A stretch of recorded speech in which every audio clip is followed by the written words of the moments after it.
in color, the continuing story of Peyton Place.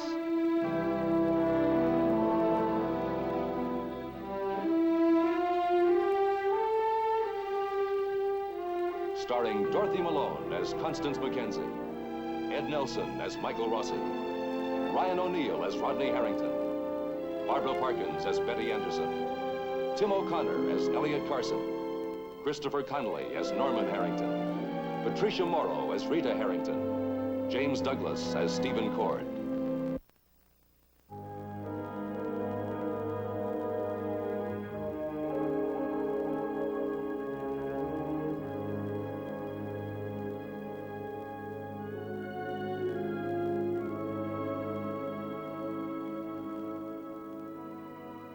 Rodney Harrington has come to the Elliot Carson home to confront a ghost. The ghost of his love for the Carsons' missing daughter, Allison Mackenzie, and the child that appears to be the product of that love. Come in, Rod.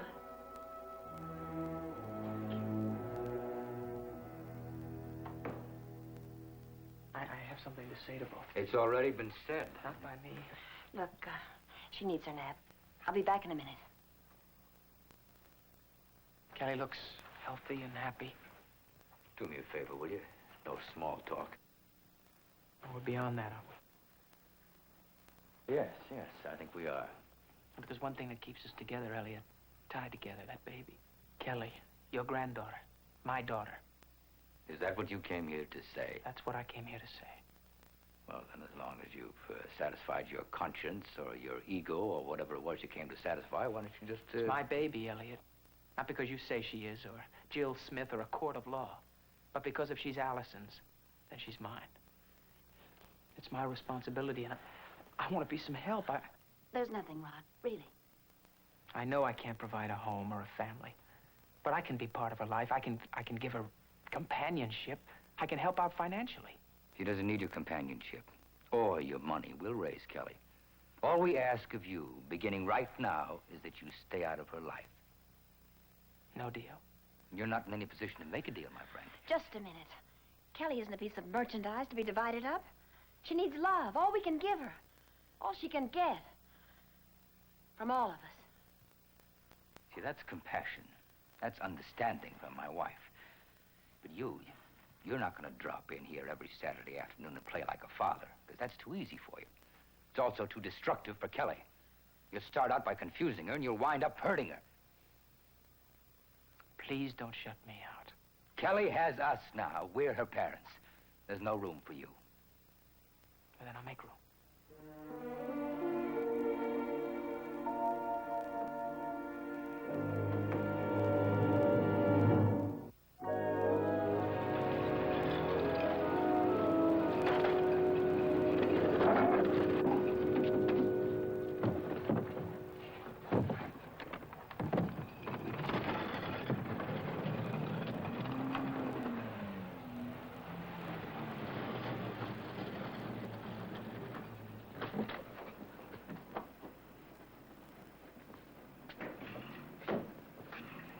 Hey, Mike, the country club's the other way.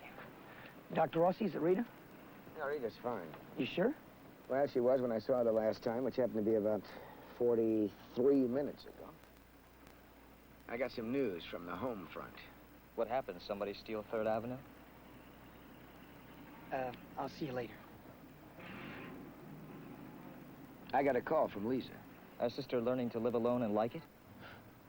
She asked about you. Did you tell her I'm taking my vitamins every day and brushing my teeth every day? Tom asked about you, too.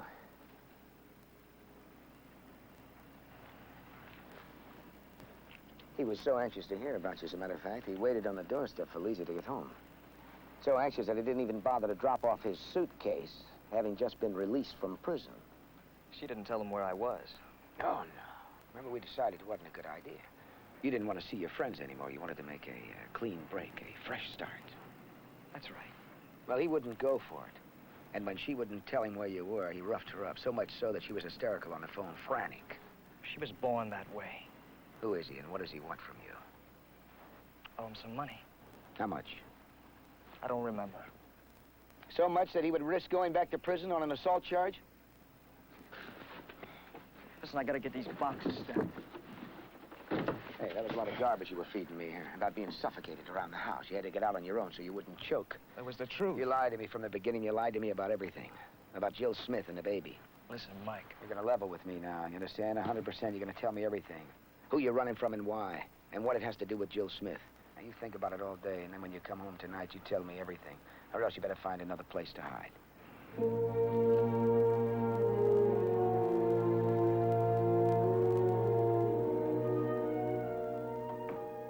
Elliot's hitting back at you through me. You know, he's never forgiven you for all those years he spent behind bars. What did you expect? Well, he's a newspaper man. He's supposed to be intelligent. He's supposed to be able to use his head.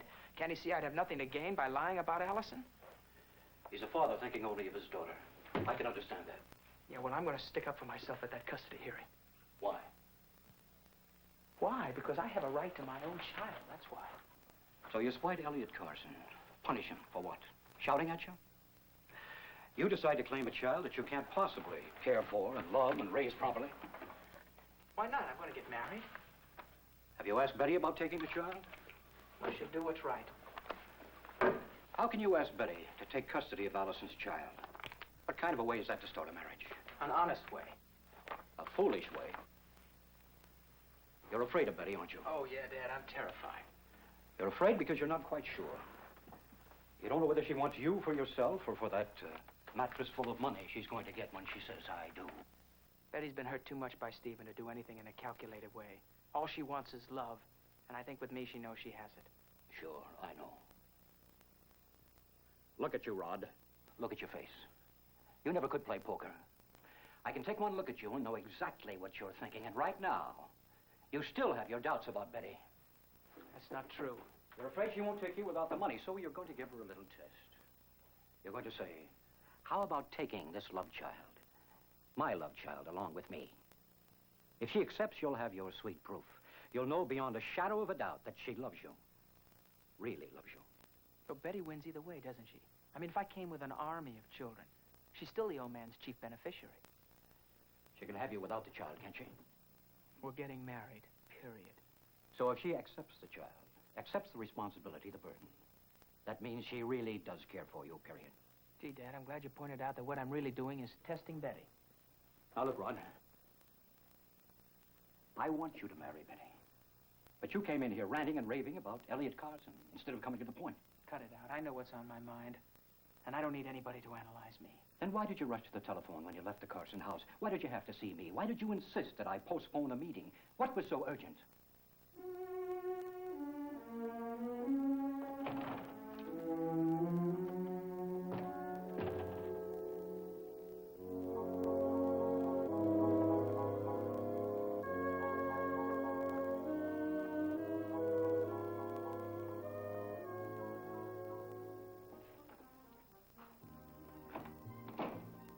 Hi, Charlie. I'd like a cheeseburger and a glass of milk, please. Sure, with or without? Without. Right.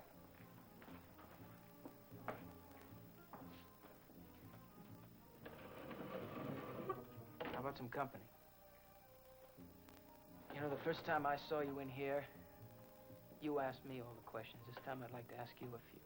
Charlie, put it in a bag. Right. You told me Allison never mentioned me. Why? I thought we made a deal. No more third degrees. I think you lied to me. Excuse me, but this isn't my idea of company. Look, if you want to arm wrestle, I think you'll get more competition from one of the guys in back. Why did you give the baby to the Carsons after I left you the other day? I told you. I promised Alice. Yeah, but there was no hurry in getting the baby there till I told you I was the father. When did you find that out? Well, I saw the birth certificate. Your name's not on it. How do you know? If Allison never mentioned me, then how do you know my name's not on the birth certificate? Here's your lunch. How much? 73 cents. Thanks. Allison told you not to mention the baby, didn't she? Why don't you just cool it and let Kelly stay where her mother wanted her? Because I'm her father. She's my responsibility. But Allison didn't think I could make that kind of commitment. Is that it? I don't know what Allison thought. I just know she wanted Kelly with the Carsons. Whatever she thought, Jill, I still have a father's rights.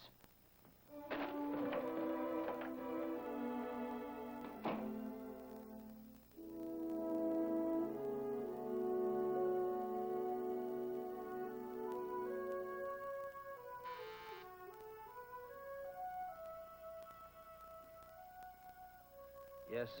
Mr. Cord, Jill Smith would like to see you. She says it's urgent. All right, send her in.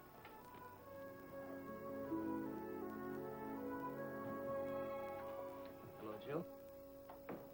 You showed Kelly's birth certificate to Rodney Harrington. Sit down. Why did you do that? He wanted to see it. It's none of his business. Well, he thinks it is. He thinks it proves he's the father. Now he wants to take Kelly away from the Carsons. Can he do that? Legally? That birth certificate doesn't do anything to establish paternity, except in Rod's mind. Then he can't go to court? He could. But you just said... I said he doesn't have any legal evidence to support a claim that he's the baby's father. That doesn't make it illegal for him to try. Mr. Cord, you've got to stop him. I'm afraid it's out of my hands, Jill. If it's so easy to show me out, why did you get involved in the first place? Look, I have some important matters I'm working on today. Nothing's more important than Kelly. To you? I thought I saw something in you when you looked at Kelly. Something that said you were worried about what could happen to a baby who was given away by her mother. Maybe you did. I don't now. Kelly's where you wanted her?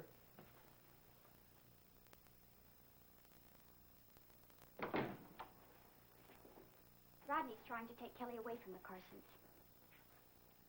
Well, now, why is that so terrible? Do you have any idea what Rodney Harrington will be worth someday? Do you know what he can give her? I know what he can't give her. Look, I'm busy, Jill. I don't feel like sitting here defending his qualifications for Father of the Year.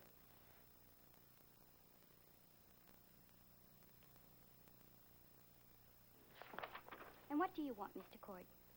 Now, please put that down. This is the girl Rodney's going to marry, isn't it? That's my wife. Now, please, put it down.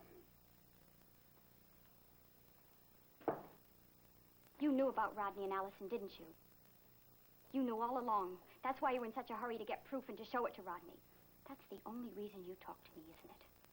I didn't come to you. You came to me. You used me. You saw a way to break up what Rod had going with your wife, and you used me. You knew that most women can't accept an illegitimate child, can they?